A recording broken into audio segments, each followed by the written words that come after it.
வணக்கம். இலங்கை செய்திகளுடன் நான் நிரோஷன். விரிவான செய்திகளுக்கு முன் தலைப்புச் செய்திகள். அனைத்து வகையிலும் சரிவடைந்துள்ள சமூகத்தை சீர்படுத்தும் பொறுப்பை அரசாங்கம் ஏற்றுக்கொண்டுள்ளதாக ஜனாதிபதி அனுரகுமார திசாநாயக்க வலியுறுத்தல். மாகாண சபை தேர்தல் தொடர்பாக அரசியல் கட்சிகள் விசேட கவனம் செலுத்தியுள்ளதை வரவேற்பதாக ஆணைக்குழுவின் தலைவர் தெரிவிப்பு. வசீம் தாஜுதீன் கொலை வழக்கில் பயன்படுத்தப்பட்டதாக கூறப்படும் டிஃபெண்டர் வாகனம் மஹிந்த ராஜபக்சவின் மனைவி ஷிராந்தி ராஜபக்சவால் பயன்படுத்தப்பட்டதாக வெளியாகியுள்ள தகவல்கள். இலங்கையின் மனித உரிமை மீறல்களுக்கு சுயாதீன விசாரணை மற்றும் சிறப்பு அறிக்கையாளர் நியமனம். சிவஞானம் ஸ்ரீதரன் வலியுறுத்தல். தொடர்வது விரிவான செய்திகள். ஜனாதிபதி அனுரகுமார திசாநாயக்க வீழ்ச்சியடைந்த நாட்டின் பொருளாதாரத்தை மீண்டும் கட்டியெழுப்புவதோடு அனைத்து வகையிலும் சரிவடைந்துள்ள சமூகத்தை சீர்படுத்தும் பொறுப்பையும் அரசாங்கம் எடுத்துள்ளதாக வலியுறுத்தினார். போதைப்பொருள் கடத்தல் மற்றும் துப்பாக்கி வன்முறையால் சமூகத்தை பெரும் அழிவுக்கு இட்டுச் சென்று பாதாள ஆட்சியினை நிறுத்த அரசாங்கம் மேற்கொண்ட நடவடிக்கைகள் ஒருபோதும் மாற்றப்பட மாட்டாதென்றும் அவர் தெரிவித்தார். ஜனாதிபதி மகாசங்கத்தினர் இந்த சமூக மறுமலர்ச்சியில் முக்கிய பங்கு வகிக்க வேண்டும் என்றும் கடந்த காலங்களில் அரசுக்கு சவால் விடப்பட்ட சமயங்களில் மகாசங்கத்தினரை அதற்கு எதிராக முன்வந்தார்கள் என்றும் குறிப்பிட்டுள்ளார். கண்டியில் உள்ள வரலாற்று சிறப்புமிக்க மகுல் மடுவில் வெள்ளிக்கிழமை பிற்பகல் நடைபெற்ற சிஎம் மகா நிகாயாவின் அஸ்கரி மகா விகாரை தரப்பின் புதிய அனுநாயக தேரரான நாரன்பனாவை ஆனந்த நாயக்க தேரருக்கு ஸ்ரீ சன்னஸ்பத்திரம் வழங்கும் நிகழ்ச்சியில் உரையாற்றிய போது ஜனாதிபதி இதனை தெரிவித்தார். அவர் புதிய அனுநாயக தேரரின் தேசிய சமய சமூக மற்றும் கல்வி சேவைகளை பாராட்டியதோடு இத்தகைய ஆயிரக்கணக்கான ஆன்மீக தலைவர்கள் தேவைப்படும் யுகம் இன்றையது என்று வலியுறுத்தினார். ஜனாதிபதி மேலும் கூறுகையில் நாட்டின் போதைப்பொருள் அச்சுறுத்தலை ஒழிப்பது அரசாங்கத்தின் முக்கிய நோக்கம். கிராமங்களில் விழிப்புணர்வு ஏற்படுத்துவதில் மகாசங்கத்தின் பங்கு அவசியம். சுற்றுலாத்துறையை ஊக்குவிக்கும் போது நாட்டிற்கு தீங்கு விளைவிக்க கூடாது. வரலாற்று பாரம்பரியம், இயற்கை அழகு, வனவிலங்கு பகுதிகள் மற்றும் மக்களின் விருந்தோம்பல் ஆகியவை துறைகளின் அடிப்படை. சமூகத்தில் ஏற்படும் குழப்பங்களை சமாளிப்பதில் மகாநாயக தேரர்களின் ஆலோசனையும் வார்த்தைகளும் முக்கியம். பௌத்த கலாச்சாரம் நமது ஆன்மீக வளர்ச்சிக்கு அடித்தளம். மகா சங்கத்தினர் இதை பாதுகாக்கின்றனர்.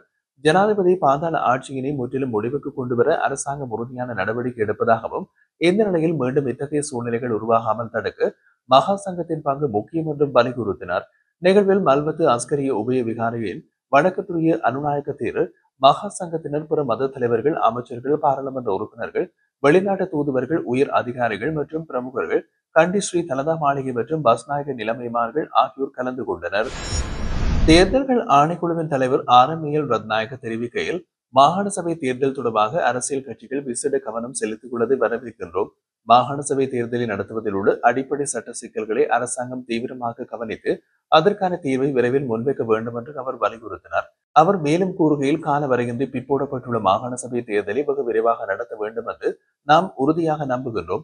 தேர்தலை பழைய முறையில் நடத்த வேண்டுமா அல்லது புதிய முறையில் நடத்த வேண்டுமா என்பது குறித்து சட்ட சார்ந்த சிக்கல்கள் உருவாகியுள்ளது. மாகாண சபை தேர்தலில் உள்ள சட்ட சிக்கலுக்கு தீர்வு காண்பது பாராளுமன்றத்தின் மூலம் மட்டுமே சாத்தியமாகும் என்று உயர்நீதிமன்றம் பலமுறை உறுதிப்படுத்தியுள்ளது. இதற்காக அனைத்து அரசியல் கட்சிகளும் ஒன்றிணைந்து செயல்பட வேண்டும். அத்துடன் சட்ட சிக்கல்களுக்கு தீர்வு காணப்படும் போது மாகாண சபை தேர்தலை விரைவில் நடத்தும் சூழலை அரசாங்கம் உருவாக்க வேண்டும் என்றும் குறிப்பிட்டார். மாகாண சபை தேர்தலை நடத்துவதற்கான செயல் திட்டங்களை உடனடியாக முன்னெடுக்குமாறு ஐக்கிய மக்கள் சக்தி அரசாங்கத்திற்கு சவால் விடுத்துள்ளது. கட்சி தலைமையகத்தில் நடைபெற்ற ஊடகவியலான சந்திப்பில் கலந்து கொண்டிருந்த ஐக்கிய மக்கள் சக்தியின் பொதுச் செயலாளர் மற்றும் நாடாளுமன்ற உறுப்பினர் ரஞ்சித் மத்தும பண்டார இந்த கோரிக்கையினை முன்வைத்தார். அவர் மேலும் கூறுகையில், தொகுதி வாரியாக மாகாண சபை தேர்தலை நடத்துமாறு நாடாளுமன்றத்தின் முன்மொழிவு சமர்ப்பிக்கப்பட்டுள்ளது. ஆனால் இதுவரை அந்த முன்மொழிவின் மீது எந்தவித நடவடிக்கையும் எடுக்கப்படவில்லை. நாங்கள் தொடர்ந்து வலியுறுத்துவது பழைய முறைமையின் கீழ் மாகாண சபை தேர்தலை நடத்த வேண்டும் என்பதாகும். எளிய பெரும்பான்மை தீர்மானத்திலேயே இந்த முறைமையினை நடைமுறைப்படுத்த முடியும். அதற்கான ஆதரவை வழங்க ஐக்கிய மக்கள் சக்தி தயாராக உள்ளது. தொகுதி வாரி தேர்தலை நடத்த அதிக காலம் பிடிக்கும். ஆனால் பழைய முறைமையில் நடத்தினால் விரைவில் மக்களின் விருப்பம் வெளிப்படும். இதன் மூலம் அரசாங்கத்தின் மீதான நம்பிக்கை எவ்வாறு உள்ளது என்பதை தெளிவாக அறியலாம். மேலும் ஜனநாயக உரிமைகள் பாதுகாக்கப்படுவதற்கும் இன நெருக்கடிக்கு தீர்வு காணவும் மக்களின் உண்மையான விருப்பத்தை வெளிப்படுத்தவும் மாகாண சபை தேர்தல்களே சிறந்த வழியாக இருக்கும் என்று ரஞ்சித் மத்தும பண்டார வலியுறுத்தினார். நாடாளுமன்ற உறுப்பினர் ஸ்ரீ பவானந்த ராஜா, ஒழுக்கத்திற்கு பெயர் கொண்ட யாழ்ப்பாணம் இந்த நாளில் முழுவதும் தலைகீழாக மாறிக்கொண்டிருக்கிறது என்று தெரிவித்துள்ளார். யாழ்ப்பாணத்தில் சங்கானை வட பிரதேச நல்லொழுக்க சம்மேளனம் ஒழுங்கு செய்திருந்த நல்லொழுக்கத்தின நிகழ்ச்சியில் கலந்து கொண்ட போது அவர் இதனை முன்வைத்திருந்தார். அவர் மேலும் கூறுகையில், சமூக மாற்றங்கள் பற்றிய சோகமான உண்மை அனைவருக்கும் தெரிந்து கொண்டு விட்டது. இவற்றுக்கு முதன்மையான காரணம் ஒழுக்கமின்மை என்றார். ஒரு காலத்தில் கல்வி, ஒழுக்கம், நேர்மை, கண்ணியம் மற்றும் உழைப்பு போன்ற பண்புகளுக்காக யாழ்ப்பாணம் பெயர் பெற்றது என்பது உண்மை. ஆனால் கடந்த ஆட்சியின் போது போதைப்பொருள் பழக்கம் மற்றும் தொலைபேசி பயன்பாட்டின் தீமைகள் காரணமாக இளைஞர்கள் வழி தவறி சீரழிந்து விட்டதாக அவர் வெளிப்படுத்தினார். ஆகையால் இளைஞர்களை மீண்டும் நல்ல நிலைக்கு கொண்டு வர வேண்டிய பொறுப்பை சமூகமும் அரசாங்கமும் ஏற்றுக்கொள்ள வேண்டும் என்றும் வலியுறுத்தினார். கடந்த கால அரசாங்கத்தின் ஆட்சியில் அரசியல்வாதிகள் மதுபான சாலை அனுமதி சான்றிதழ்களை வழங்கி கிளிநொச்சியிலும் யாழ்ப்பாணத்திலும் பெரும்பாலான மதுபான கூடங்கள் திறப்பதால் உணவகங்களை விட மதுக்கடைகள் அதிகரித்து விட்டது. இப்போது எமது ஜனாதிபதி இதுபோன்ற குற்றவாளிகளுக்கு எதிரான உரிய தண்டனைகளை எடுத்து பலரை கைது செய்துள்ளார். இவர்கள் உண்மையில் 15 தொடக்கம் 20 ஆண்டுகளுக்கு முன்பே தடை செய்யப்பட்டிருக்க வேண்டியவர்கள். இத்தகைய நடவடிக்கையின் மூலம் போதைப்பொருள் வியாபாரத்தை அடக்குவது தற்போதைய அரசின் கடமை என்றும் அவர் தெரிவித்தார். ரக்பி வீரர் வசீம் தாஜுதீன் கொலை தொடர்பாக பயன்படுத்தப்பட்டதாக கூறப்படும் டிஃபெண்டர் வகை வாகனம் முன்னாள் ஜனாதிபதி மஹிந்த ராஜபக்சவின் மனைவி ஷிராந்தி ராஜபக்சவால் பயன்படுத்தப்பட்டதாக தகவல்கள் வெளியாகியுள்ளது. அத்துடன் குறித்த வாகனத்தில் பயணித்தவர்கள் குறித்த தகவல்களும் வெளிச்சத்திற்கு வந்துள்ளதாக தெரிவிக்கப்படுகின்றது. சிறிலிய சவிய அறக்கட்டளைக்கு சொந்தமாக பதிவு செய்யப்பட்டிருந்த வாகனம் வசீம் தாஜுதீனை கடத்த பயன்படுத்தப்பட்டதாக 2018 செப்டம்பர் 20 குற்றப்புலனாய்வு பிரிவு நீதிமன்றத்தில் தாக்கல் செய்த அறிக்கையில் குறிப்பிடப்பட்டிருந்தது. இதனிடையே தற்போது இந்தோனேஷியாவில் கைது செய்யப்பட்டு தடுத்து வைக்கப்பட்டுள்ள ஹெகல்பத்ர பத்மே பெகோசமன் தெம்பிலி லகுரு ஹமாண்டு சலிந்து பானதுரை நிலங்கு ஆகியோரிடம் இடம்பெறும் விசாரணைகளின் போது தாஜுதீன் கொலை குறித்து புதிய தகவல்கள் வெளிப்பட்டுள்ளது. இந்த குழுவுடன் தொடர்பில் இருந்த அருண விதானகமே அல்லது கஜ்யா என அழைக்கப்படும் நபர் பின்னர் இவர்களிடமிருந்து விலகி பல குற்ற செயல்கள் தொடர்பான தகவல்களை வெளிப்படுத்தி இருந்தார். ஆனால் சர்ச்சைகள் அதிகரித்த சூழலில் கஜ்யா சந்தேகத்திற்கிடமான முறையில் கடந்த பிப்ரவரி மாதம் 18 கொலை செய்யப்பட்டார். இதனைத் தொடர்ந்து கஜ்யாவின் மனைவி குற்றப்புலனாய்வு பிரிவுக்கு வழங்கிய வாக்குமூலத்தின் மூலம் தாஜுதீன் கொலை தொடர்பாக மேலும் பல புதிய தகவல்கள் வெளிவந்துள்ளன. சிசிடிவி காட்சிகளின் அடிப்படையில் தாஜுதீன் கொல்லப்பட்ட நாளில் அவரை பின்தொடர்ந்தவர்களில் ஒருவராக கஜ்யா இருந்ததாக அவரது மனைவி வாக்குமூலத்தில் தெரிவித்துள்ளார். ஆனால் அந்த கருத்தை கஜ்யாவின் மகன் மறுத்ததால் விசாரணையில் புதிய திருப்பங்கள் உருவாகியுள்ளது. மேலும் தற்போது காவலில் உள்ள சம்பத் மனம்பேரி கஜ்யா கொலைக்கு தேவையான துப்பாக்கியை வழங்கியதாக ஒப்புக்கொண்டுள்ளமையும் குறிப்பிடத்தக்கது. தேசிய மக்கள் சக்தி அரசாங்கம் முன்னாள் அமைச்சர் விமல் வீரவங்சவுக்கு எதிராக சட்ட நடவடிக்கை எடுக்கப்பட உள்ளதாக அறிவித்துள்ளது. பிரதமர் ருவான் செனரத் இதனை உறுதிப்படுத்தியுள்ளார். அதன்படி ஜனாதிபதி அனுருகுமார திசாநாயக்க குற்ற செயல்களில் தொடர்புடைய நபர்களோடு தொடர்பு கொண்டிருப்பதாக விமல் வீரவங்சவிலால் குற்றச்சாட்டு சுமத்தப்பட்டிருந்தது. பிரதமர் ருவான் செனரத் விளக்குகையில், ஜனாதிபதி அண்மையில் தென் மாகாணத்துக்கு சென்ற போது போர்த்தண்டாலே சனா என்ற நபரின் வீட்டுக்கு சென்றதாகவும் அங்கு உணவு உட்கொண்டதாகவும் விமல் வீரவங்ச தெரிவித்திருந்தார்.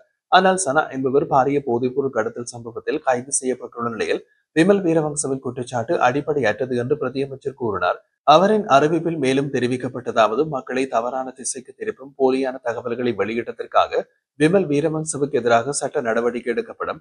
ஜனாதிபதியோ அல்லது வேறு எந்த தேசிய மக்கள் சக்தி உறுப்பினரோ சனா என்பவரின் வீட்டுக்கு சென்றதாக இல்லை. பிரதமர் ருவான் செனரத் ராஜபக்சர்களுக்கு எதிரான குற்றச்சாட்டுகளை திசை திருப்பும் நோக்கிலேயே இத்தகைய போலியான பிரச்சாரங்கள் மேற்கொள்ளப்படுகிறது என்று குறிப்பிட்டார். மேலும் விமல் வீரவங்சவை கைது செய்து இந்த விடயத்தில் குற்றப்புலனாய்வு பிரிவினரால் விசாரணை நடத்தப்பட வேண்டியிருப்பதாகவும் அவர் கூறினார். இலங்கை தமிழரசு கட்சியின் பாராளுமன்ற குழு தலைவர் சிவஞானம் ஸ்ரீதரன் பல சாட்சியாளர்கள் மீறல்களில் உயிர் தப்பியவர்கள் மற்றும் அவர்களின் குடும்பத்தினர்கள் வயது முதிர்ந்தவர்களாக இருப்பதுடன் பலர் உயிரிழந்துள்ளதையும் இன்னமும் பலர் அச்சமும் நம்பிக்கை கழிவும் கொண்ட நிலையில் வாழ்வதாகவும், எனவே பாதிக்கப்பட்ட தரப்பினருக்கான நீதியினை நிலைநாட்டும் வகையில் இலங்கை தொடர்பாக ஒரு நாட்டுக்கே உரிய சிறப்பு அறிக்கையாளர் நியமிக்கப்பட வேண்டும் என்றும் வலியுறுத்தியுள்ளார். இது தொடர்பாக அவர் ஐக்கிய நாடுகள் மனித உரிமைகள் பேரவையின் 60வது கூட்டத்தொடரில் நடைபெற்ற பக்க நிகழ்வில் உரையாற்றிய போது இவ்வாறு தெரிவித்தார். கூட்டத்தொடர் கடந்த 8 ஆரம்பிக்கப்பட்டது. ஸ்ரீதரன் மேலும் கூறுகையில், சமாதான நிலைமை இருக்கும் நிலையில் தற்போதைய சூழ்நிலையிலும் தமிழர்கள் வாழும் பகுதிகளில் இராணுவத்தினரின் தொடர்ச்சியான ஆக்கிரமிப்பு குறித்து அவர் நீண்டகால கவலை தெரிவிக்கின்றார். இவ்வாறு வாழும் மக்கள் மனித உரிமைகளை ஒடுக்கக்கூடிய பயங்கரவாத தடைகள் மற்றும் சட்டங்களால் பாதிக்கப்படுகின்றனர். செம்மணியில் கண்டறியப்பட்ட மனித புதுகுழி தொடர்பான நீதித்துறைக்கு விசாரணைக்கு அரசாங்கம் நிதி நிறுத்தப்பட்டிருப்பது, சாட்சியாளர்களுக்கு மீதும் ஊடகவியலாளர்களின் கைதுகள் தொடர்ச்சியாக நடைபெறுவதும் மிக கவலைக்குரியது. 2009 மே மாதத்தில் முடிவுக்கு கொண்டுவரப்பட்ட இறுதிக்கட்ட யுத்தத்தின் போது நடந்திருந்த மிக மோசமான குற்றங்கள் தொடர்பில் சுயாதீனமான வெளிப்படைத்தன்மை வாய்ந்த விசாரணைகள் அவசியமாகும். அதன்படி இலங்கை தொடர்பாக ஒரு நாட்டுக்கு உரிய சிறப்பு அறிக்கையாளர் நியமிக்கப்பட வேண்டும். இடைக்கால நீதி பொறிமுறை மூலம் மிக மோசமான மனித உரிமை மீறல்களில் தொடர்புடையவர்களுக்கு கடுமையான தடைகள் விதிக்கப்பட வேண்டும். பாதிக்கப்பட்ட தரப்பினர்கள் நீதிக்கு அணுகவும் இழப்பீடு பெறவும் விசாரணைகளில் சுதந்திரமாகவும் பாதுகாப்பாகவும் பங்கேற்கவும் வாய்ப்பு வழங்கப்பட வேண்டும் போன்ற விவகாரங்களில் உடனடியான நடவடிக்கை எடுக்கப்பட வேண்டும் என்று ஸ்ரீதரன் கூறினார்.